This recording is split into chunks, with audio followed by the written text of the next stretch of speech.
you can really do anything that you truly commit to and break the barriers down on. Sure. There's a difference between kind of hoping something's going to work, but then really, really, really unraveling what's holding you back and really going for something. And a lot of people don't see that, or they won't see what you're going through to get there. It's like, it's all that really extra stuff that happens early mornings, late at nights, and in between everything that most people see. I think that's really what separates anybody in anything.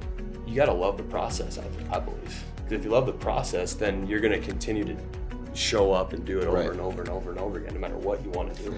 And that's the beauty. Welcome everybody into another episode of the Be Bright podcast. Today we have another bright individual joining us, Eric Nockleby, the owner of Arizona Custom Solar. Eric, thanks for coming on. Thanks, brother. Yeah, and if you don't mind, just give the people a little bit of a background about yourself and a little bit about your business. Cool. Well, I'm trying to be as jacked as Tyler for one, so there's one intro. But no, I mean, similar to you guys, in the solar space. Very involved in real estate on the investor side. Came to Arizona to play baseball. That was short-lived, and then found entrepreneurship, found solar. Sure. Now here we are 6 years later. It's been a journey. Yeah. And sometimes feels like six weeks, but here we are 6 years later. Or 60 years. No. 60 years. It just depends on the day. But, I was really fortunate, I think, to find it when we did. And I think we have kind of a similar journey in the sense of finding it and then just really growing and expanding in it as well. Yeah. Well, and that's kind of the interesting thing, because like what I was really impressed with you and your company is just going online. You guys have a really great online reputation. That's how we initially got connected. Like we obviously had a friend of a friend, Bethany will be, if you're watching, shout out. But, it's kind of rare to find other companies that do really good business in the same space. And so we connected, and I just think you have a super awesome story just from kind of beginning to where you are now and what you have coming next. And so that's kind of the idea of this today is obviously, it's one thing to look at like Eric and Arizona Custom Solar and all the real estate stuff you're doing now and be like, oh, well, people might think, oh, it's just luck, or like they kind of see the finished product. Yeah. But little do they know like everything that went into it. You got those days, weeks, maybe even months or years of just struggle, grind, like things not necessarily going your way. But that's what I think is really cool, is just kind of uncovering what is your story, like how did you get where you were. So I guess to kind of kick that off, like if you don't mind taking us back to your childhood. So obviously you grew up in Minnesota, and as you think back on your life, did you have any really formidable experiences that you felt like really shaped who you are now? Yeah, that's a great question. I love the childhood stuff because you can learn so much about a person with their upbringing, sure, but their environment. Right. And some of that stuff shapes us and empowers us, and then some of it we have to break through it if we want to be, I think, beyond what we were accustomed to when we were young. But anyway, I grew up in Roseville, Minnesota. Amazing parents. I got two older sisters.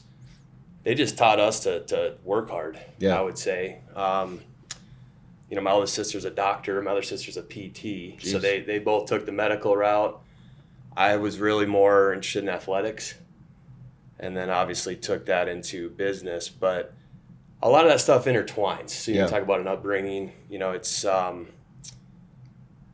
you have, just speaking of athletics, when you're young, you have that failure, right? We talk about that in sales or entrepreneurship. Uh-huh. So you have the failure, and then you have the successes as well, and then just learning how to navigate and balance both of those is vital. Sure.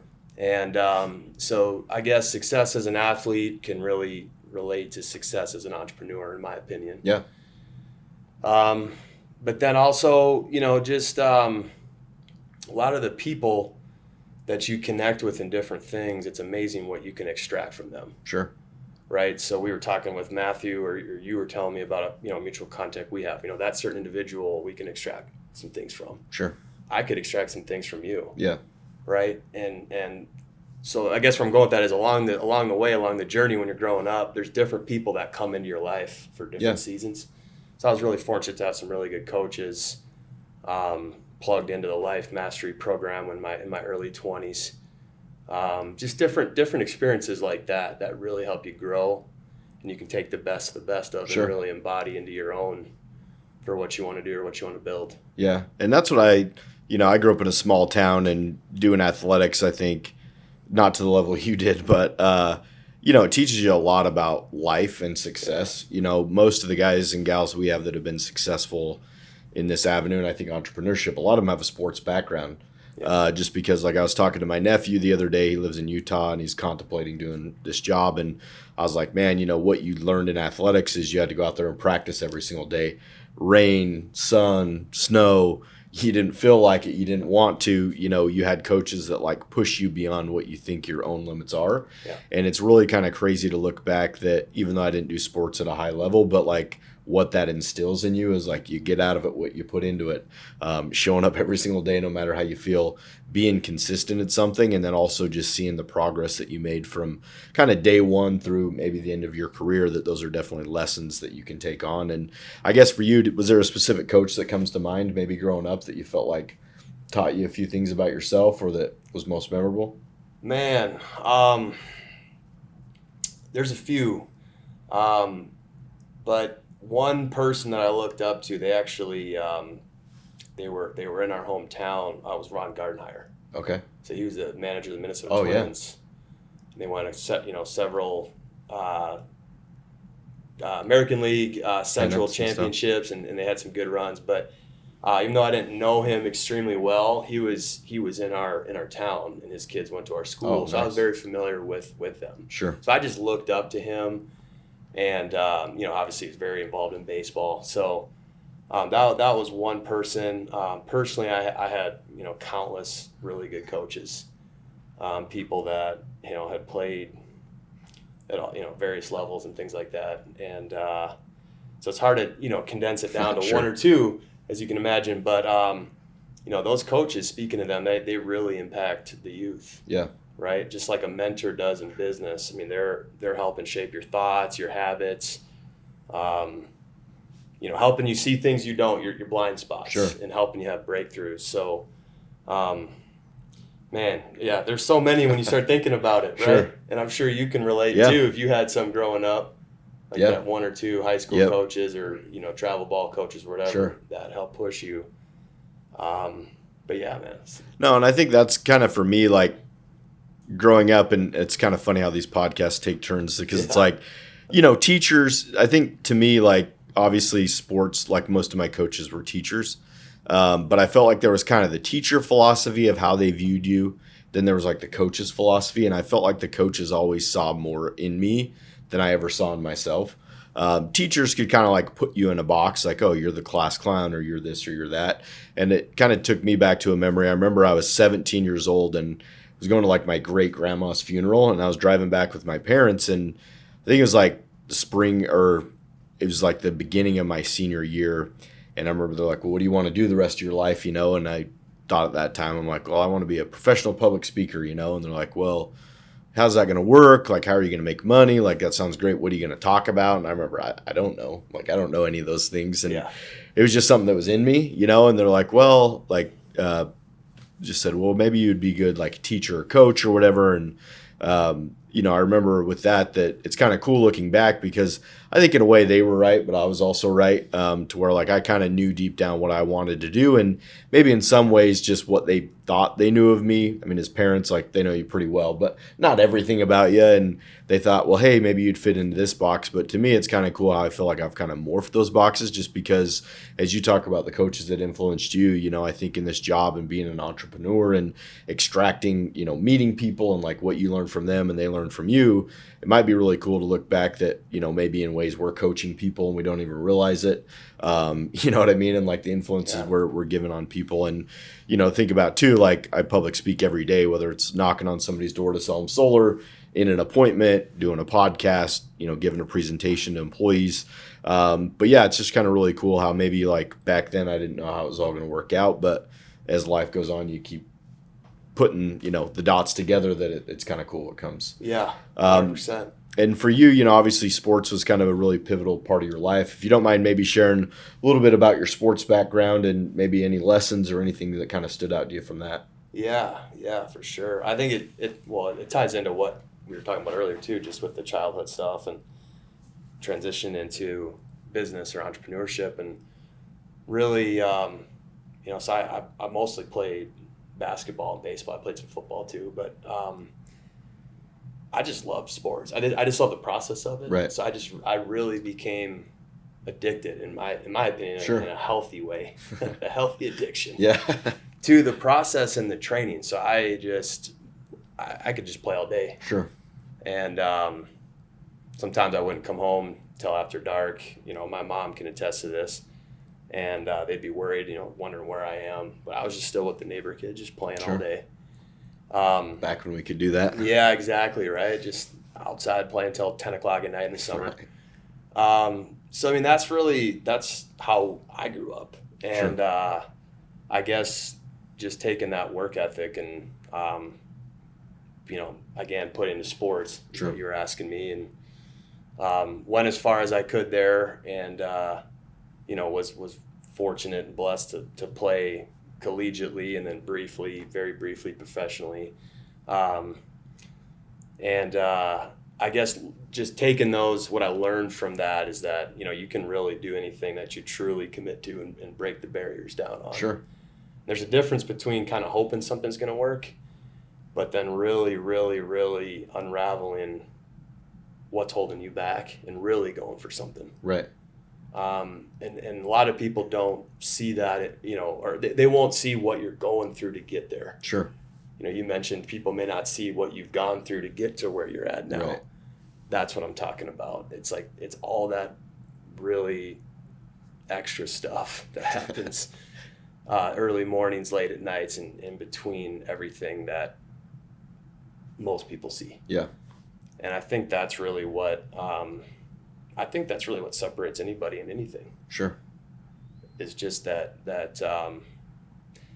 you got to love the process. I believe, because if you love the process, then you're going to continue to show up and do it over and over and over and over again, no matter what you want to do. And that's the beauty. Yeah. So, got off on a tangent there, but that's I would say that's kind of the mindset of what I learned in athletics and what I found, just being around elite coaches and other players. Yeah. Yeah, because, I mean, what you accomplished, very few ever get to that level. And then it's kind of interesting to see, but that's what's crazy is, then you get to that level and you realize there was still separation between you and, big time. And it's like that, whether you're talking, I like to golf a lot, it's the same thing is once you get okay at golf, then you realize, wow, I have so much further to go to a pro golfer, you know what I mean? Isn't it crazy when you, what's the best round you've ever 79. Which is amazing. So that's better than probably most people that ever play, truly. And then you watch these guys on TV throw up a 64. Right. On ridiculously hard courses. Right. Playing from way back farther than anybody plays. In potentially some really hard conditions. And you're just like, man, that's a whole nother level. Right. And so that's kind of how I felt when I got into entrepreneurship. Sure. I started looking around. I was 24 maybe, and I saw some really successful people, and I was like, man, how do they do that? I was so curious. Right. I just wanted to know what they knew. Right. And there's still a lot to learn. I never feel like I have it all figured out. You're always growing, learning. But now looking back 10 years ago, it's like, man, they just got on the path, worked their tails off, kept going, figured it out, and things just started happening. Yeah. Right? So,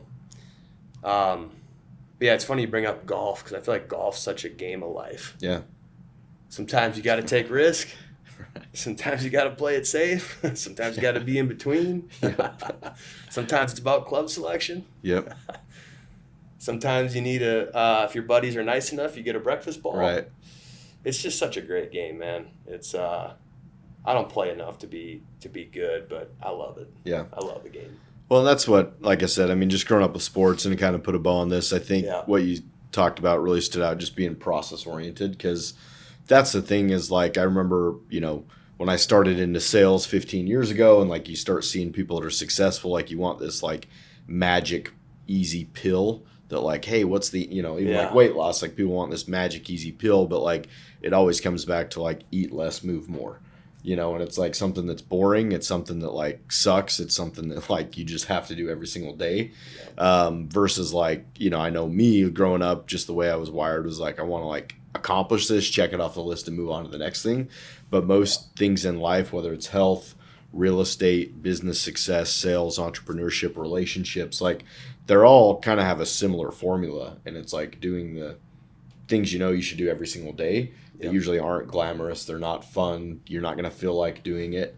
But I guess for you, maybe mentally, to kind of put a ball in the sports thing, like obviously you got to a very elite level that most people don't get to. And then there was obviously a point where it said, hey, this isn't going to be my full-time career. Now I got to find something else. How did you kind of cope with that, or what kind of led you to entrepreneurship from like the sports realm? Now you're like, okay, that's not going to be my career. Now I got to figure out what I want to do. I wish I could give you a really cool answer, but it was 2 torn ligaments in my knee. Oh, okay. Well, that's easy. So I'm back. You know, I'm playing.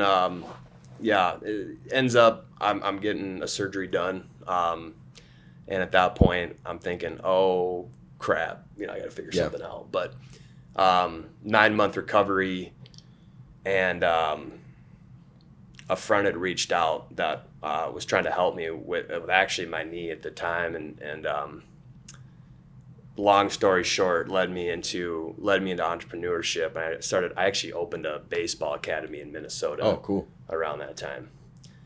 So it kind of started as a hobby and actually grew into a business. So that was cool. But that was a crazy time because, you know, obviously you're all in, you're thinking you're going one direction, right, and all of a sudden you go a different direction. So for me, it was just more at that time, truly, it was more about, you know, now what? Right. You know, and gosh, I heard the University of Arizona coach say this after the game the other day. He said, "So what? Now what?" And it was like, I was like, I've never heard that before. That's kind of cool. Like, so what? Like, whatever happens to you, so right, what? Now what? Because then you immediately get into action, and that's kind of what he was talking about. I believe it was the Arizona coach. It was right after the March Madness, one of the games. I think it was U of A, but anyway. So that's how I kind of transitioned from sports into, you know, the next wave of life, the next career. Yeah. No, that's such an interesting insight, because I feel like when you're trying to learn, like there's kind of 2 battles in life I found in entrepreneurship. Is there's the battle of struggle, like maybe when you start, or like in solar things shift, you're like trying to figure it out. You don't feel comfortable. It's not anywhere you've been before. Things are tough. Like you're just grinding it out. And so it's kind of like you say, like you get a bad break. It's like, so what, now what? And then there's also that other side of it where like there was years in solar where things were really good. And it's like, it almost didn't matter who you were or where you were at or what you were doing. Like almost anybody could sell it. Yep. And so you're always kind of fighting these 2 battles. One of like struggle and like almost scarcity, and then another one of like success and like getting too comfortable. So no, that's a super awesome saying that I'm gonna have to. Yeah, we gotta look up and verify what team it was. I'm almost positive it was U of A, but anyway, one of those coaches said it after a crazy win, and I was like, man, I like that. Yeah, that's awesome. You know, so and so you had the business, you know, in Minnesota. It was implemented obviously with a passion of yours, and then what brought you out to Arizona, and maybe share a little bit about how you got into solar and what that journey's kind of been like for you. So I had first came out here. Baseball exposed me to Arizona. Sure. Actually, collegiately at the time, but I just know I loved it out here. I'd had some family that lived out here. Sister went to school out here, so I'd been out here a lot. So I knew I wanted to live here eventually or have a place here. It just kind of happened sooner. So I ended up selling my business in Minnesota, which gave me the freedom, the ability to move out here. So I did. And how I actually discovered solar, you're going to laugh, was through roofing. Oh, okay. So I just, for whatever reason, I knew people in Minnesota that had done roofing and done very well. So when I moved here, I was like, man, you know, everybody needs a roof. You know, it just makes sense. And I started looking into roofing in Arizona, and I stumbled across solar. Okay. So I'm like, man, that's interesting. I didn't know anything about it. Didn't know how it worked. Didn't even know what a panel was. Right. That was me. And but I was like, once somebody explained it to me of what it actually did, And I thought, man, that's cool. That makes sense. Yeah. That could be really big. And for me at the time, it was more just the economics of it. Because I'm like, man, everybody could have that eventually. Right. And you're telling me no one has it now? I mean, this was like late 2018. Okay. So, you remember where the market was at that point. I mean, the homes had it, sure, but very few. Yeah, no, there's still a lot of social proof to be done from that point. Yeah. So, I mean, we're talking almost 7 years ago now in Arizona. But at that time, not very many people had it, but it was just starting to pop up. Somebody explained it to me really well. I was like, man, that's going to be big. That's going to be huge. So then learned it. When I go into something, I go all in at it. So I went all in. I remember I could barely sleep. I'm reading online, listening to stuff, reading stuff, door knocking, running appointments, training, everything. I was just I just dove all in at it, and I loved it, man. I'm like, this is awesome. I love back to the process. I love the process of it. I love I saw people get into it, they would quit. I love that too, because I'm like, great, if they're going to quit, that actually means there's going to be more opportunity if it's hard for a lot of people. Sure. And then obviously it just boomed like crazy, and here we are. Yeah. Right? 7 years later, still here. Yeah. So. And even with your solar journey, I mean, I know you started out doing like custom solar with custom homes. Yeah. And what was that like, I guess, compared to now? Because obviously that seems like a whole different kind of animal. Yeah. Or like way of being. Completely different animal. Yeah. I mean, really, with that, like, I mean, the beauty of that was I learned how to sell it. Sure.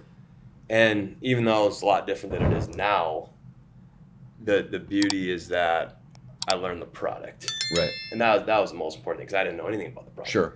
So just learning the product, then I was able to properly articulate it, set the right expectations for people, things of that nature. Yeah. And it's evolved a ton, as you know. I mean, the whole technology is different now. I mean, batteries. I mean, we could go on and on and on and on. Sure. Things you know. But yeah, it was a great experience, because to me, I just learned to be adaptable. Right. And you have to be. Sure. And then, obviously leading up to the pandemic, that changed things. But then at that time, the pandemic, in my opinion, catapulted it again. Yeah. Yep.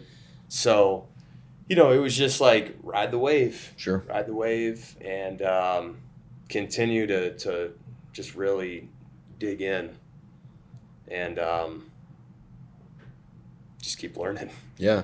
And I guess, for you, I think, because similar to you, I started working elsewhere before I started my own business.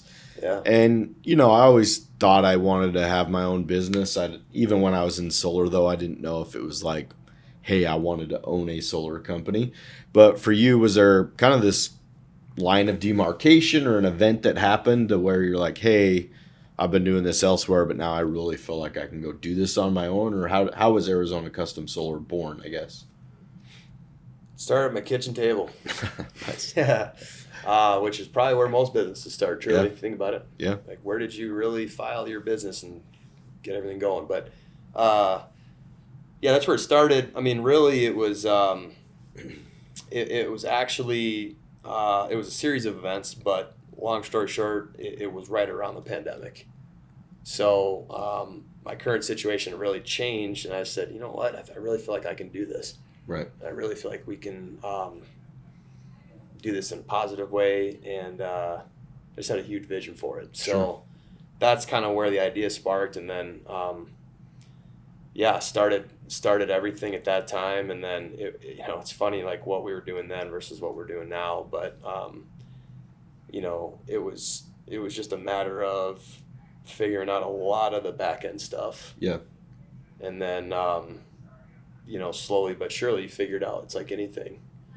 So it's funny looking back, because it's like, man, I'm sure you can imagine your journey, like how you started it and just what you had to do to create everything. Right. And, just how you obtained your first few customers. I mean, Yeah. like all those things are huge milestones. Right. And how you were going to get the project built. And, Sure. all these things you figure out. So that's where we were. I mean, granted, we had some experience, but nothing like running the business. I mean, Right. it's two completely different things. Yep. Selling a system or running an actual business or a company. So, but it worked out. Yeah. No, and that's where, I mean, starting a business, like you said, I mean, I don't know. It's just, it's a really hard to quantify sometimes, I feel like, because it's like there just somehow comes like this point in time where you're just like, this is what I feel like I should be doing, or we're just going to do it. And you kind of just like pull the ripcord. No guarantees, not knowing most of it. I mean, that, we could talk about Titan for a minute. Those guys helped us tremendously. I know you were partners with them for a long time. And an interesting thing about them is like when we started our installation side, like they were very gracious to us. They helped us with a lot. I'd say like we weren't ever personal friends with David and Kyle, but like work friends for sure. Like we were over there quite a bit. And it's kind of interesting because like we looked at them and we're just like, oh my gosh, like they're making so much money. Right. They have it figured out. But then as we started working together, like even when they were running at their full prime capacity, like they were the place to be, they would open up to us and be like, well, we're still just kind of figuring things out as you go. And I know for me, it kind of gave us some satisfaction that it's like, hey, if like the most well-oiled machine at that time in their prime, when they were just, everything was running nice, it's like, oh, if they're just figuring out as they go, like, hey, I can do this too. Very good point. Yeah. Yeah. And then obviously, unfortunately, things that's just as you grow too fast, too big, too much, hard to really control that experience. Yeah. But definitely still grateful for them. And I think, they're kind of polarizing because when they were just killing it, everybody loved them. And then there was a point where quality fell off and then they were kind of a joke. But I definitely think they were a big piece of the solar industry, especially in Arizona, that definitely grateful for, the relationships and them kind of big time doing a lot for a lot of people. I like that perspective because, you're grateful for the impact that you had. And you can really, like you said, you can extract a lot from that whole situation. Yeah. And learn as a positive, and they did a lot of great things too. Yeah. You can't forget that. So, no. So well said, man. Yeah, and solar obviously kind of transitioned to that. I mean, one thing I want to pick your brain on a little bit is the real estate side because, anybody that's in solar or selling solar or most door-to-door home commodities, it's like it's probably the greatest vehicle I can think of like a vessel to be able to reach financial security, extra income. But at the end of the day, if you're just a salesperson, like it's all kind of on your efforts or maybe the company you're with. And so how do you kind of parlay that into other endeavors that aren't exactly sales related? Like a lot of people will go the real estate route. I guess for you, talk a little bit about maybe your real estate stuff, what got you into that and what have you kind of done with that? Well, I think I'm an example of what you just said. We're in an industry where you can do extremely well if you apply yourself extremely well. You can make more than a surgeon. You can make more than a professional athlete in some cases. You can make more than successful actors. But that there's levels to that, just like everything. And what you said, I think is really important because no industry is guaranteed to last forever. I mean, we want it to, and it definitely can. It could be around for a really long time. But why not start building something in addition to what you're doing? Right. No matter what industry that is. And you nailed it. Door-to-door sales is a phenomenal thing to be in if you get great or get elite.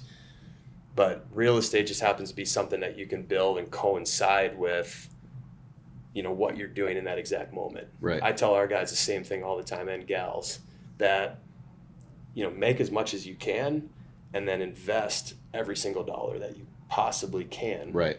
And pretty soon what'll happen is your investments will start surpassing all of your expenses, your liabilities. Sure. And you can do that in a fairly short amount of time with the vehicle that we have. Yeah. You really can. Yeah. So for me, it's exactly what I did. I was in solar for a few years, fortunate to do well. I started really wanting to buy real estate in 2022. You remember that time? That was like the height of the hype and stuff was crazy. Right. So I haven't told a lot of people this, but I think I had 4 or 5 offers on stuff that didn't get accepted. Oh, wow. So I got outbid on 4 or 5 things at that time. So Morgan would know that because she was with me on a lot of those or all of them. But it was wild.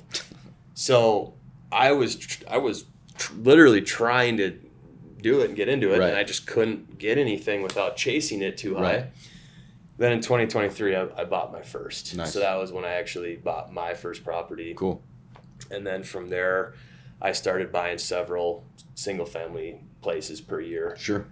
And then in addition to that, I started doing some multifamily stuff as well. Cool. And have you mainly been focused on like fix and flips, Airbnb? What's kind of been your strategy with those?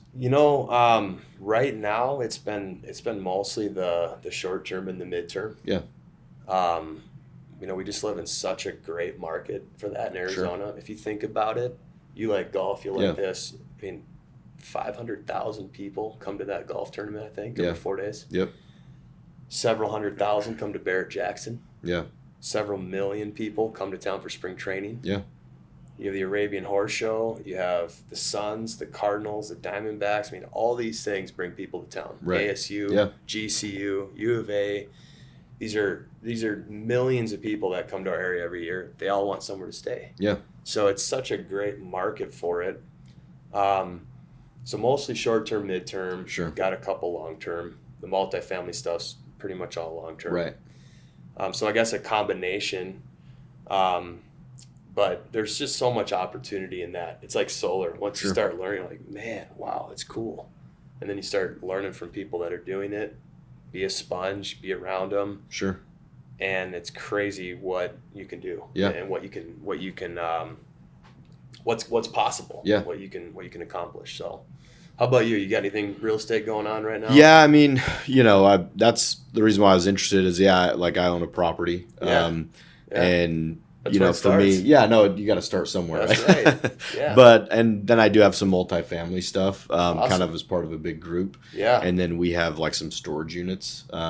Huge. So been fortunate to do that over time, but I still feel like, hey, I don't know as much as I would like to know, and it kind of takes me back to, there's a Tom Brady quote that says like what you know is like very limited and what you don't know is unlimited. Yeah. And so that's kind of what I do love about the world we live in now with like ChatGPT and YouTube. Like if I don't know how to change like a freaking shower head, I can go on YouTube, right?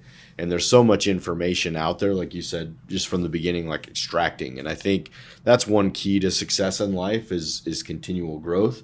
Like I was talking with an individual the other day about just people we knew that kind of plug into like a 9-to-5 job and there's really no growth there. It doesn't cause them to have to grow. They're making just a baseline amount to make them comfortable. Yeah. And it's almost like, man, some days that seems nice because I'm like, what possibly could they be stressed about?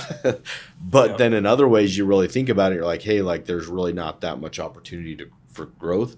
And usually growth like in sales and entrepreneurship, like I've read over 250 books on like business, sales, leadership, and a lot of it's just listening while I'm driving, but it's like, the average person probably, maybe reads 20 books in their lifetime. Yeah. But it's also just opens your mind up to like how much more information's out there. And with that, I think success leaves clues. And so, getting around people that are doing what you want to do and learning from them. And obviously at the end of the day, you got to kind of trial and error, like you said, like you never really done real estate. You just knew it's something you wanted. You weren't discouraged after getting 4 or 5 rejections and you're just like, hey, I got a property. And then you parlayed that into others. I think all that in a nutshell is like kind of culminates like what does it take to be successful in like no matter what you do. I think just like in solar, when a new rep gets their first deal, right? You laugh. You laugh because that's so powerful. Yeah, you're like, wow, I did it. And then once they connect that to what that equates to, and what result that was, they're like, man, this is awesome. So I've seen that click for certain people just on their first or second or third deal. I think real estate's the same way. Yeah. Because once you buy your first property and you stand in there and your feet are in there and you look around, you're like, wow, I bought this. Yeah. some people then will believe I could do this again. Yeah. What did I do to get this? Well, okay, I did a couple different things, and here I am, right? Yeah. So, to me, there's a lot of similarities there, which is really cool. But back to solar and real estate, what I love about solar is that it's an industry and a profession that really, in my opinion, rewards extremely hard work ethic and consistency. And it's such a phenomenal way to, ramp up your income so Right. that you can invest into your wealth or Sure. into your whatever you're passionate about Yeah. or believe in. Crypto, stocks, real estate, it all can work. It's Yeah. all great. In fact, maybe you do all three, Sure. right? So, but yeah, real estate's a lot of fun. There's so much opportunity in it. It's people are always going to need a place to live. Yeah. And a lot of people right now want to rent, and that's okay. Yeah. So if you want to be an investor, it's actually a great time to be an investor. Sure. I think I read that there's a couple institutions out there that are projected to own like 50% of the single family market in the United States. Jeez. Combined. Right. That's a huge That's number. insane. So if they're buying them, Right. why shouldn't we? Yeah. Better buy it while we still Yeah. can. Right. So I mean that Right. you said success leaves clues, and I Right. could not agree more. To me, that's a clue. Right. So if they're scooping them up, as much as they can or as quickly as they can, that tells you something. Yeah. In my opinion. No, I agree. And that's kind of what's interesting about real estate. Like everybody needs a place to live. Yeah. Solar, like everybody has an electric bill. That's right. Like you said, roofing, everybody has a roof or will need a roof at some point or repair. But, obviously a couple things I wanted to touch on as we're getting towards the tail end of this. A couple things, like number one, I feel like we started as a sales org. Yeah. And I think it's admirable to be able to have a sales organization that's lasted as long as yours has, because there's, as you know, like as much as installers kind of came and went, I mean, probably 5 to 10 times more than that, sales orgs have came and went because it was very low barrier of entry per se. It's like you start an LLC and you find somebody to install your deals and like you're good to go. I mean, if you had to kind of narrow it down to a couple things, what would you say is maybe a few principles or lessons or things that you guys live by that you feel like has kind of helped you stand that test of time and now been able to expand into Minnesota and stuff like that? Yeah. One thing that we started saying, I don't know why, I don't know who came up with it, but somebody started saying it in our office. We're like, yeah, that's awesome. But it was talk is cheap, results speak. So when you say, all these people have came in and, exited and entered, if you just pay attention to what people say, but then you really watch what they do. Right. Watching what they do will tell you everything you need to know. Sure. So you asked me earlier, so what was something that you learned from a coach growing up? And one thing I learned was they used to say, I can't hear what you're saying because what you're doing is too loud. I think that is the epitome of a lot of people in business and entrepreneurship. Sure. Is, we want to always hear what people say because what they're doing is too loud. And that can be a major positive. Yeah. Because if you're someone that has consistency, you don't need to tell everybody what you're doing. Right. You just keep doing it. Yeah. Right? And it's like how we got connected. It's Sure. just, you're successful. You've Right. done well. You've been around a long time. I've been around, I guess, now for 6 years doing this. And, of course, we got connected. Sure. Right? Because that's what happens with successful people. You start getting around other successful people. Yeah. And so those are a couple of things we live by. But That's awesome. I just don't like to overhype it either. Sure. I just like to tell our people how it really is. Right. Our staff, our salespeople, or obviously our homeowners, and then just take things head on. Whatever it is, because obviously challenges come up. Just take them head on. Right. And deal with them.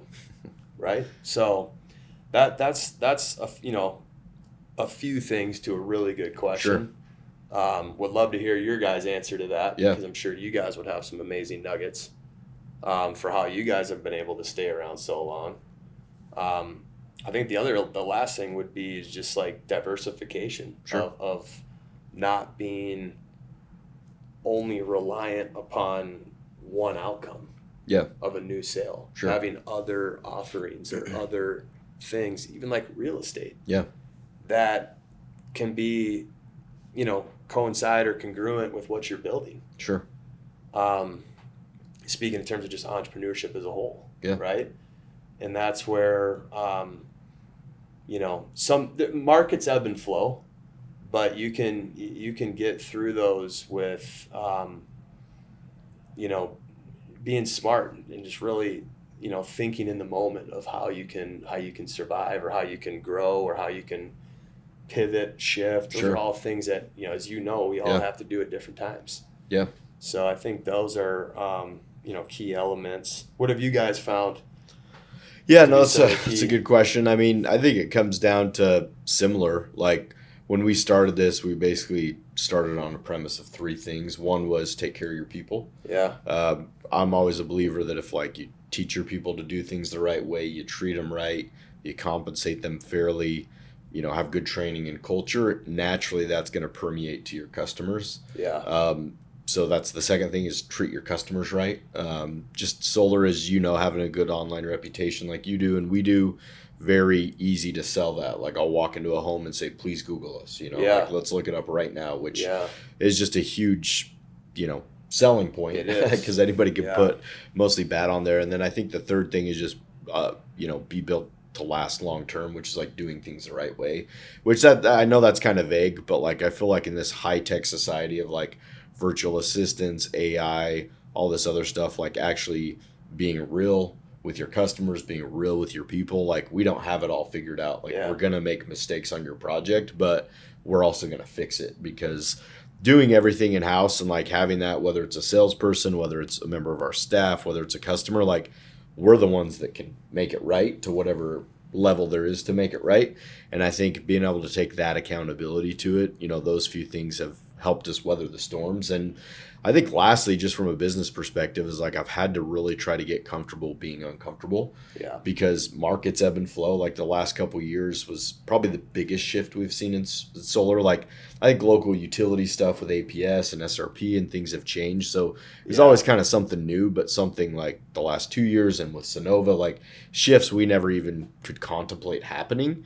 And so just realizing what I've signed up for is something that more times than not I'm going to feel uncomfortable because I'm growing. I'm in a new area I've never been before.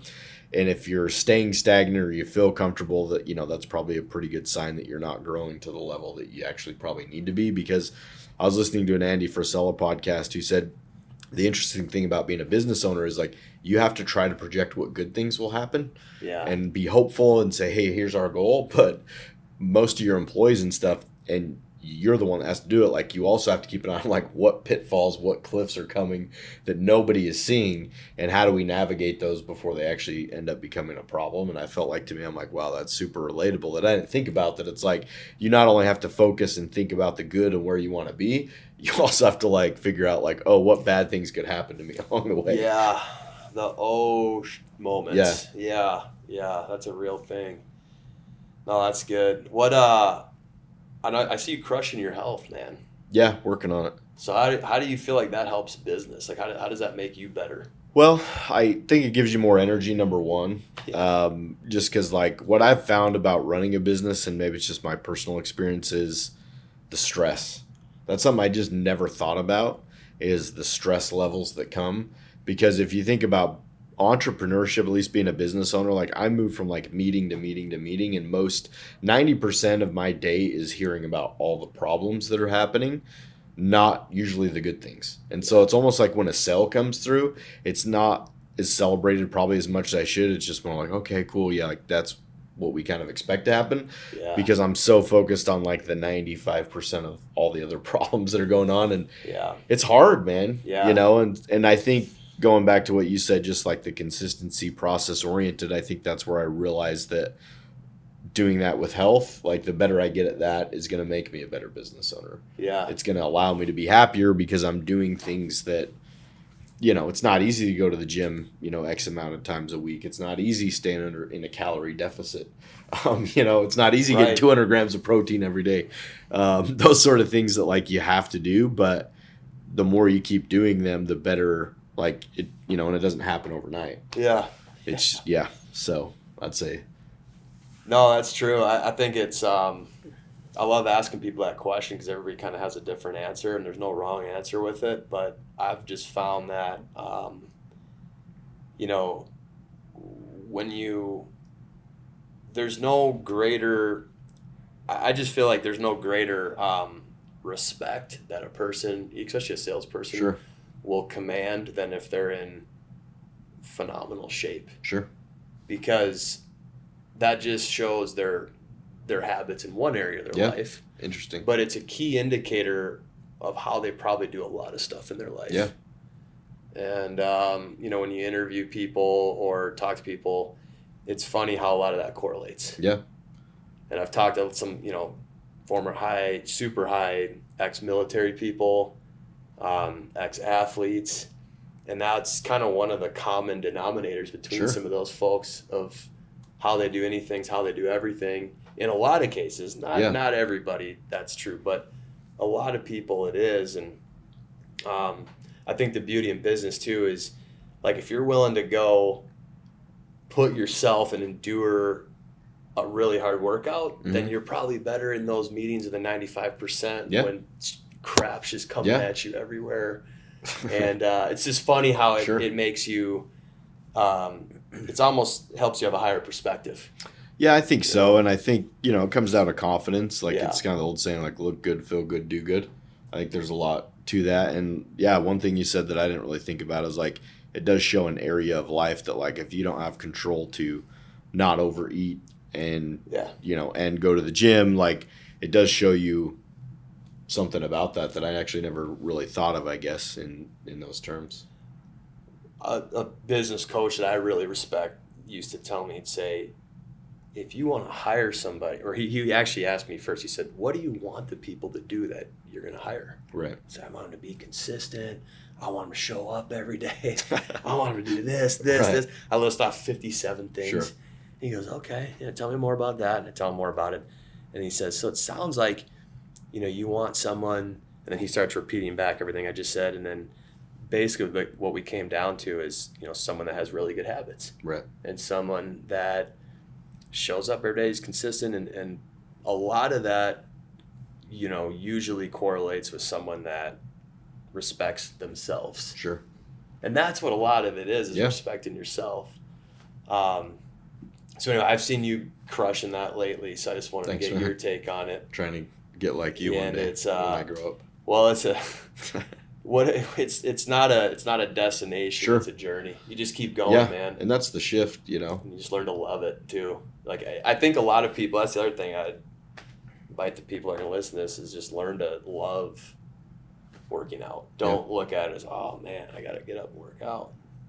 Change that to, man, I get to go work out because I'm worth it. You know, I deserve it type of thing. So that's no, it's been cool seeing you do that, and you know, it's you know, I know you will because I know you, but that consistency over time, it will start going into other areas of your life too, where you'll see an increase in growth, and it's powerful. Yeah, no, and I agree, and that's kind of what I think is interesting to kind of put a bow on things is like almost success in any avenue of life, like it follows a similar recipe, like we've been talking about. It's consistency, and it's almost like doing things. Oh, like I cold plunge like 1 to 2 times a day. Wow. And when I first started, dude, I remember I literally mentally kept track of the first 34 days. It took me 34 days to like not have trepidation of like hopping in there. And the 35th day was like, oh, okay, like, no, I can do this. You know what I mean? And then, you know, over time though, every once in a while, like it's still like, oh shit, I do not want to get in there. But it's almost like the consistency, the, you know, the growth, the doing something that sucks. Like it goes from, like you said, with working out of like, I have to do this, or like I'm forcing myself to, no, like I'm actually looking forward to it. And that's like what my body now like almost craves it. So like if feel like I'm off, or I feel inflamed, or I just need like a reset, I can just go hop in the cold plunge for a couple minutes and it'll like reset my body. But I think falling in love with the process is, like you said, there's no destination. And I think that's true with business, relationships, fitness, life. And I think that to me is like, if anybody were to say like, what's the mindset you have to have or the key to success, is understanding that it truly is like not a destination.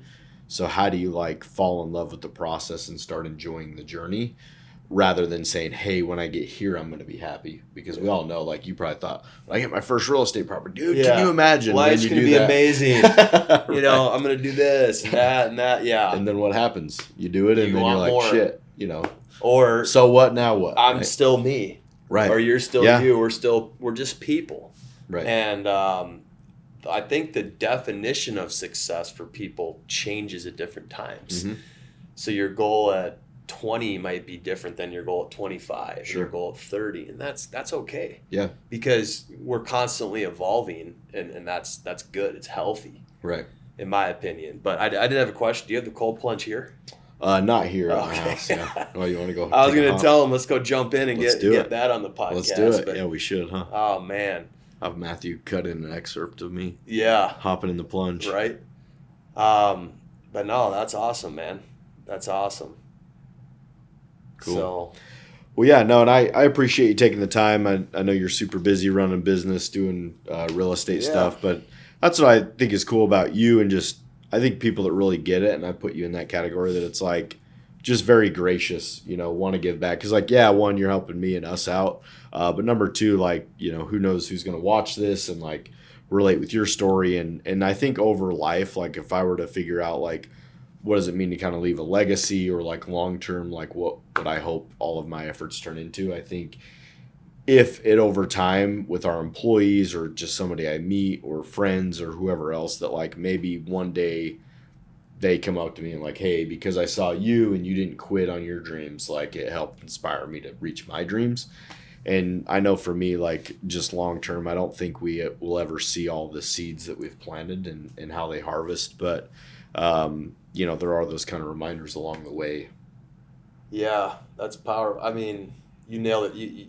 You won't always see all the seeds you planted and some impact. There's impact you've made that is far greater beyond what anyone could see. Sure. And that's the beauty of, you know, the secret to living is giving. Yeah. So the more you give in any area of life, you know, the more you're alive. Yep. And, you know, that relates to relationships, friends. Yeah. Hopefully the golf game, depends on the day. Yeah. Sometimes I feel like I'm giving everything I got. I still shoot a 97. Yeah. I'm just kidding. Happens to the best of us. But, yeah, this is really cool, man. Cool. Glad to be here. Yeah. Well, no, once again, thanks for coming on, man. And for those that tuned in, please like and subscribe to the podcast. Also check out Eric on social media. Also Arizona Custom Solar. What's your exact Instagram handle? Is it just at Eric Nockleby? At Arizona Custom Solar. Okay. And then it's at Nockleby.